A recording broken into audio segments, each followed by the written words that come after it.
ná hung bê nào cho họ ná hung bê nó tất tỏ bí một cái chế ở đó đó chế tốt sau ấy lúc thì ý cái nó họ đó chỉ biết cái tốt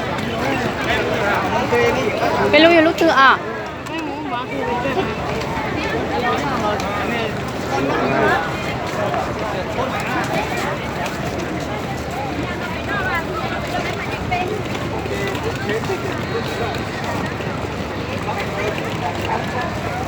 cho sao là có có tỏ sợ kịp phải đó có tỏ muốn chơi chế ở rồi đó giờ phải lúc ó nè lúc ó chạy lúc nơi mua cơm bột ý đó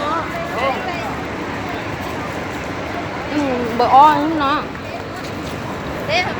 gặp em mua lúc thì o thịt bé à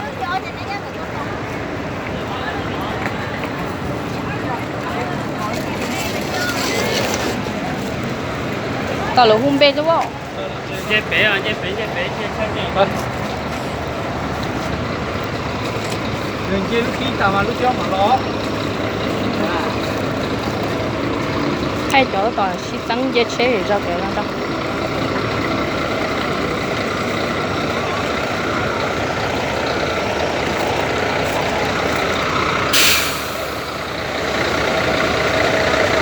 tài đó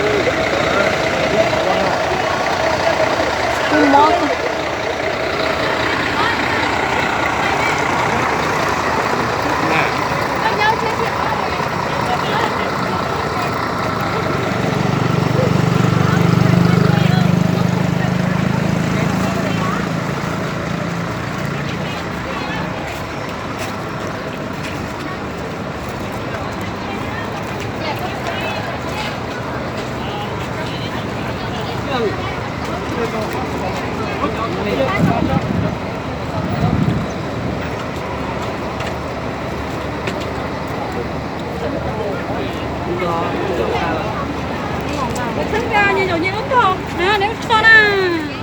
cho nướng Có chín chín không? ừ Còn 5 bởi nhá, chém á. ok Nhá, chém cái này. lông là từ nó cứ mà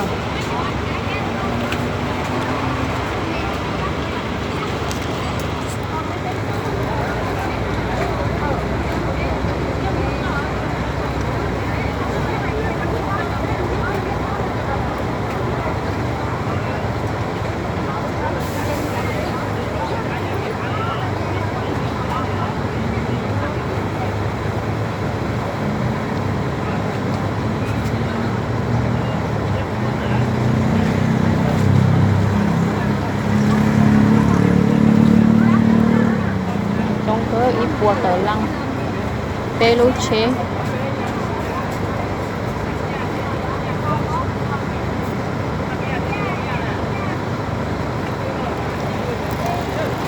Bây giờ ta thấy còn cái chỗ cho hết hả? Cái này. cái mày để cho buôn ngàn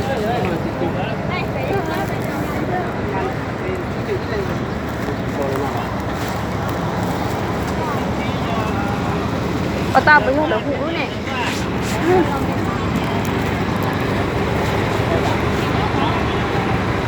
ha bây giờ tao là hũ nè tao là hũ rồi